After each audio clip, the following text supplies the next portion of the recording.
Assalamualaikum warahmatullahi wabarakatuh. Yang saya hormati Ibu Rosmiati SPD MPD dan Ibu Nur Hijrah SPD MPD selaku dosen pada mata kuliah dasar manajemen umum. Yang saya banggakan teman-teman di kelas 01 PKK. Puji syukur marilah kita panjatkan kepada Allah Subhanahu wa taala dan salawat kepada Nabi Muhammad sallallahu alaihi wasallam. Adapun materi yang akan dibawakan pada hari ini yaitu pengkoordinasian dan pengawasan. Saya Nabila Ramdhani Rahman, perwakilan dari kelompok 4 selaku moderator akan membimbing jalannya presentase ini. Sebelumnya saya akan memperkenalkan anggota kelompok saya yaitu Rodina Goni dan Siti Aisyah Permatasari. Yang pertama ada pengertian dari pengkoordinasian. Pengkoordinasian dapat diartikan sebagai suatu usaha kerjasama antara badan, instansi, dan dalam pelaksanaan tugas-tugas tertentu sehingga dapat saling membantu dan melengkapi. Di slide selanjutnya ada intisari dari koordinasi, yaitu kesatuan tindakan atau usaha, penyesuaian antara bagian, keseimbangan antara kesatuan, dan yang terakhir adalah keselarasan. Selanjutnya ada macam-macam koordinasi, terbagi menjadi dua. Yang pertama ada koordinasi intern, adalah koordinasi antara pejabat atau unit dalam suatu lembaga. Dan yang kedua ada koordinasi ekstern, adalah koordinasi antara pejabat dan lembaga. 4. Sifat-sifat koordinasi. Menurut Hasibuan, terdapat 3 sifat koordinasi, yaitu sebagai berikut. Koordinasi adalah dinamis, bukan statis. Kedua, koordinasi menekankan pandangan menyeluruh oleh seorang koordinator dalam rangka mencapai sasaran. Ketiga, koordinasi hanya meninjau suatu pekerjaan secara keseluruhan. 5. Syarat-syarat koordinasi. Menurut Hasibuan, terdapat 4 syarat koordinasi, yaitu sebagai berikut.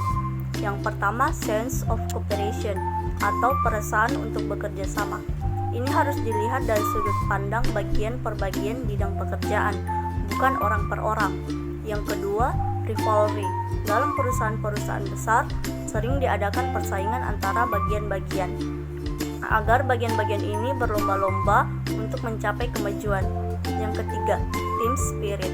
Artinya satu sama lain pada setiap bagian harus saling menghargai. Yang keempat, esprit de corps. Artinya bagian-bagian yang diikutsertakan atau dihargai umumnya akan menambah kegiatan yang lebih bersemangat. Masalah-masalah koordinasi. Peningkatan spesialisasi akan menaikkan kebutuhan koordinasi, tetapi semakin besar derajat spesialisasi, semakin sulit bagi manajer untuk mengkoordinasikan kegiatan-kegiatan khusus dari satuan-satuan berbeda. Ada 4 tipe perbedaan dalam sikap dan cara kerja yang mempersulit tugas perkoordinasian, yaitu yang pertama, perbedaan dalam orientasi terhadap tujuan tertentu. Para anggota dari departemen yang berbeda mengembangkan pandangan mereka sendiri tentang bagaimana cara menyampaikan kepentingan organisasi yang baik. Kedua, perbedaan dalam orientasi waktu. Manajer memproduksi akan lebih memperhatikan masalah-masalah yang harus dipecahkan segera atau dalam periode waktu pendek. Ketiga, perbedaan dalam orientasi antar pribadi. Kegiatan produksi memerlukan komunikasi dan pembuatan keputusan yang cepat agar prosesnya lancar. Keempat, perbedaan dalam formalitas struktur. Setiap tipe satuan dalam organisasi mungkin mempunyai metode-metode dan standar yang berbeda untuk mengevaluasi program terhadap tujuan dan untuk balas jasa bagi karyawan. Pengawasan yaitu usaha sistematik menetapkan standar pelaksanaan dengan tujuan perencanaan, merancang sistem informasi umpan balik, membandingkan kegiatan nyata dengan standar, menentukan dan mengukur deviasi dan mengambil tindakan koreksi yang menjamin bahwa semua sumber daya yang dimiliki telah dipergunakan dengan efektif dan efisien. Jenis-jenis pengawasan. 1. Pengawasan intern. 2. Pengawasan ekstern. 3. Pengawasan preventif. 4. Pengawasan represif. 5. Pengawasan aktif. 6. Pengawasan pasif. 7. Pengawasan kebenaran formil. Fungsi pengawasan: 1. Menghindari terjadinya penyimpangan program. 2. Meningkatkan kualitas kerja.